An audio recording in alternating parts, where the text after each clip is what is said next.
Step out of the car! Look at me! Hands as small your back! Small of your back! 90 minutes. That's all the freedom Carl Russell had. On a sunny Sunday morning in October 2018, he stepped out of prison on a rare day release, approved after months of good behavior. He was heading to see his family, a normal visit, a chance to reconnect with the people he loved most. His girlfriend picked him up at 10 a.m. They drove to his parents' house in South Liverpool, and at 11:30 a.m., as Carl stepped out of the car, a cyclist in an orange high-vis jacket appeared from nowhere, pulled out a 9mm handgun, and fired multiple rounds at close range. Carl collapsed on the pavement, dead, on the same street where he had survived a brutal shooting 9 years earlier. But here's what makes this case so chilling. How did the killer know? Only a handful of people knew Carl's exact movements that day. His girlfriend, his family, and prison staff who had approved the visit. The information about his release was supposed to be confidential, locked down tight, yet someone knew exactly when and where Carl would be. Someone had precise insider knowledge that should have been impossible to obtain. 7 years later, despite a $20,000 reward and multiple arrests, no one has been charged. The case remains unsolved.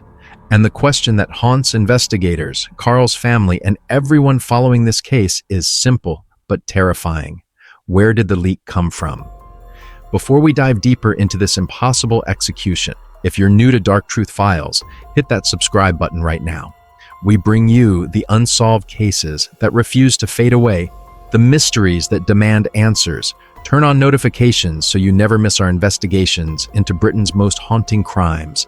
And as you're watching, drop a comment telling us where you're watching from. We love connecting with our global community. Now, let's uncover the truth behind Carl Russell's murder. Who was Carl Russell? Carl Russell was 27 years old when he died. But to understand his murder, you need to understand who he really was, because Carl wasn't just another statistic in Liverpool's gun crime epidemic. He was a son, a brother, a boyfriend, a man with an infectious personality that left a lasting mark on everyone who knew him.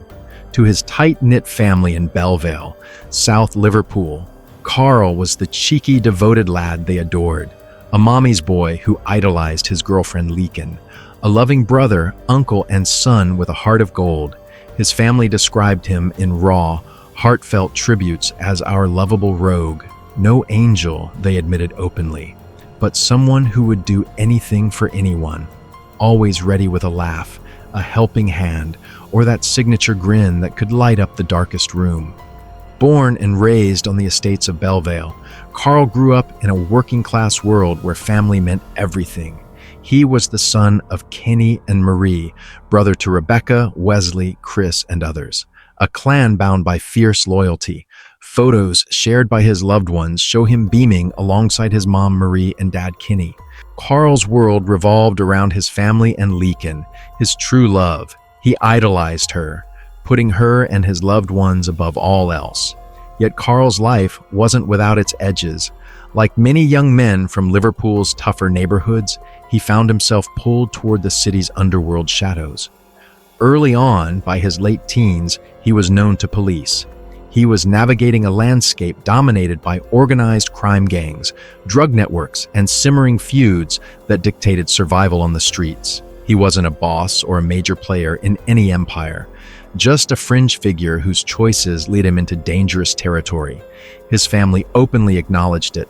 Carl was no angel, but to them, that never dimmed his warmth or loyalty. He remained a charismatic, generous guy who put family first. Even as his path crossed with violence that would haunt him twice, this duality makes Carl's story all the more tragic. A loving family man entangled in a volatile world, a reminder of how Liverpool's hidden battles can claim even those trying to find their way out. And Carl tried. He really did. But the past has a way of catching up, especially when you survive something you were never supposed to survive. New Year's Day, 2010, the first attempt. Carl's harrowing encounter with death came on New Year's Day, 2010, It was late that evening, around 11:30 p.m., when two masked gunmen forced their way into the family house on Cornwood Close in Bellevale. Downstairs, Carl's terrified parents, Kenny and Marie, along with his younger sister, sat frozen in fear as the intruders burst past them. The attackers didn't waste time. They first shot the family dog in the head, killing it instantly. It was a brutal display of intent, a message. This wasn't a robbery. This was something far more sinister. They stormed upstairs to Carl's bedroom, where the 18-year-old was playing video games, completely oblivious to the chaos unfolding below. Desperate and terrified, Carl scrambled to hide under his bed, but the gunmen found him. One of them reportedly snarled words to the effect of, "You're a dead man," before unleashing a barrage of bullets. They fired 5 shots in total from close range. 3 bullets struck Carl, 1 to the back of the head. Miraculously, it glanced off his skull, fracturing it but exiting through his scalp. The others ripped into his pelvis, bowel, and stomach, causing catastrophic internal damage. Carl lost an astonishing 14 liters of blood. He was rushed into emergency surgery in a fight for his life. Surgeons worked miracles. Against all odds, Carl pulled through, but the aftermath was devastating. He endured multiple operations. He emerged with a deformed leg that required crutches. He needed a colostomy bag. He battled chronic pain and post-traumatic stress disorder for years. His body had survived, but the scars ran deep. Physical, emotional, psychological. This was a young man who would never be the same. In the chaos following the shooting, Carl identified one of the attackers by his voice and his eyes. Robert Bobby Moore, a 24-year-old from Huyton. Moore was charged with attempted murder, grievous bodily harm with intent, and firearms offenses. He denied everything. He claimed he had an alibi with his girlfriend. No grudge against Carl. No reason to hurt him. The case went to Liverpool Crown Court, but Moore was ultimately acquitted. The charges were discontinued after Carl, perhaps fearing repercussions, refused to fully cooperate or answer key questions in court. No one was ever convicted for the attempt on Carl's life. But there's more to this story. When police sealed off the crime scene and searched the house, they uncovered something shocking. A loaded Glock 9mm pistol hidden in a locked cupboard, along with live ammunition, a black jacket, and a face protector drenched in gunshot residue. Forensic analysis revealed this was no ordinary weapon. This was a dirty Glock that had been used in 3 separate shootings across Bellevale in the 6 weeks prior to Carl's attack, including a drive-by and an attack on a house where a woman and child were inside. Initially, Carl claimed he'd been forced to store the gun just hours before the raid on him, but eventually he pleaded guilty to possession of a prohibited firearm and ammunition. In October 2010, Judge Nigel Gilmore sentenced him to 5 years and 4 months. The judge acknowledged the exceptional circumstances, the fact that Carl himself had been a victim, but he also noted the gun's violent history and Carl's role in safeguarding it for potential further use. Carl went to prison, and the people who tried to kill him, they walked free. So what was this really about? Why did 2 masked gunmen break into Carl's home and try to execute him in his own bedroom? Local sources pointed to a deeper cause. In 2019, the Liverpool Echo reported that unnamed insiders were claiming Carl and his close friend Paul Pike had fallen out with a notorious South Liverpool crime syndicate, a group made up of 2 families who had been active since the 1990s. This wasn't some petty street dispute. This was organized crime, real power, real violence. And here's the chilling part. This same feud, according to sources, led to Paul Pike's murder just months later in June 2010. Carl survived. His friend didn't. Merseyside police have never officially confirmed a gang motive for either attack. They've kept an open-minded approach, stating there's no direct evidence linking the incidents officially, but the patterns are clear. Targeted hits, circulating dirty weapons, an enduring code of silence. All of it points to organized underworld involvement. The 2009 shooting left Carl with lasting damage. Not just the physical issues like chronic pain and a deformed leg, but his firearms conviction deepened his ties to police scrutiny. He became a marked man, known to authorities, known to enemies. And while old grudges may have seemed to fade during his years, in prison they were always there, simmering, waiting. Think about this for a moment. Can someone like Carl ever truly escape their past? When you've been targeted once, when you've survived an execution attempt, when you know there are people out there who wanted you dead, can you ever really be free? Or are you just living on borrowed time, waiting for the other shoe to drop? Carl tried to move forward. He served his time. He worked hard in prison. He followed the rules. But in the world he came from, the past doesn't let go, and those unresolved tensions would resurface fatally on the same street in 2018, turning a survivor into Liverpool's latest unsolved gangland victim. After completing his 5-year sentence for the Glock possession and tasting brief freedom on the outside, Carl's path curved back toward trouble in mid-2017. On July 21st that year, police caught him behind the wheel of a blue Citroen Berlingo on a road in Huyton. He was speeding wildly, weaving erratically through traffic in a dangerous driving bust that screamed poor judgment under pressure. Charged on the spot, he was remanded into HMP Liverpool the very next day, July 22nd. Now Carl was facing separate offenses: handling stolen goods, going equipped for theft of a motor vehicle, failure to surrender to custody. These weren't major empire-building crimes, just street-level scraps that piled on for a working-class lad from Bellevale trying to stay afloat. On August 1st, 2017, he stood before the courts and copped a 10-month sentence for those remand charges. Time to reflect, but hardly a life sentence. The dangerous driving charge lingered like a shadow, unresolved amid court backlogs. By April 24th, 2018, a warrant hit for his court no-show, dragging the pre-prison offense back into play. Carl pleaded guilty, and on May 22nd, Liverpool Crown Court slapped on a consecutive 9 months, extending his time behind bars, just as release glimmered on the horizon. He shuffled through the system, starting at the high-security grind of HMP Liverpool, shipped to HMP Hindley on September 19, 2017, then landing at HMP Thorn Cross, a Category D open prison near Warrington, on March 6, 2018. This move signaled progress. Thorn Cross is for low-risk inmates nearing the gate with chances to step out and rebuild, and Carl grabbed that opportunity. He landed an external gig at a local construction firm, heading out unsupervised multiple times. No slip-ups, just hard graft. Prison staff clocked his solid behavior, his commitment to turning the page. He nailed every risk assessment, proving he could handle freedom's taste without blowing it. That track record paid off. Managers approved resettlement day releases, structured temporary licenses designed to let inmates like Carl reconnect with family, test the waters of normal life, and prepare for full release without full supervision. He'd already clocked several successful day trips and even overnights, building trust brick by brick.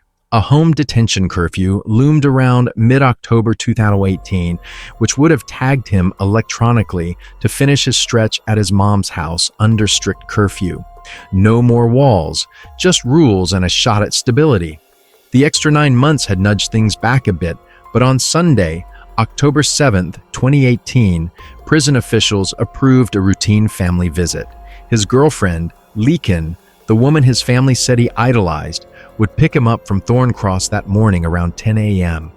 Everything seemed normal. Everything seemed safe. Carl was so close to full freedom, so close to putting it all behind him. But someone, somewhere, was watching, waiting, planning. The fatal day, 90 minutes of freedom. Sunday, October 7th, 2018, felt like any normal morning in Bellevale.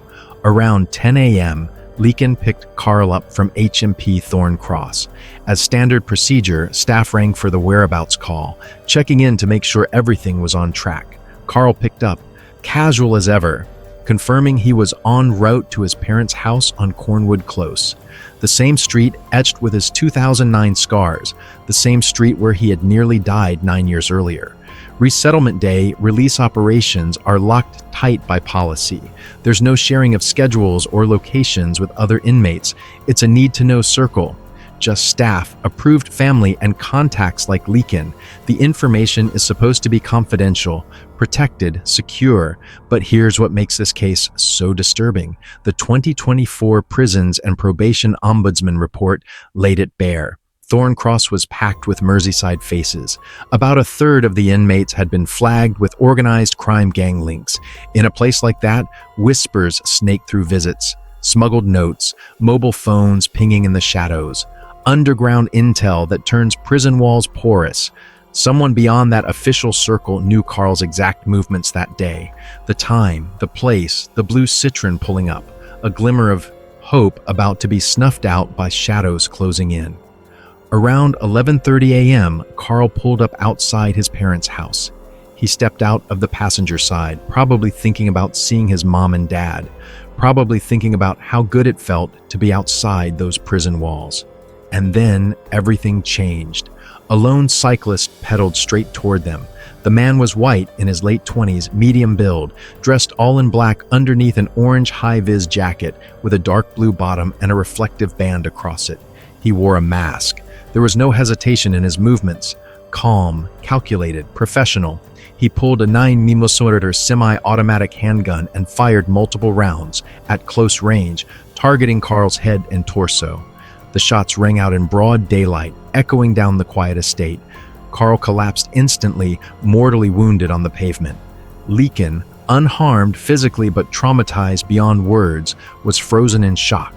She screamed for help as the gunman calmly turned his bike and sped off, melting into the surrounding streets and estates like he'd planned every escape route down to the second.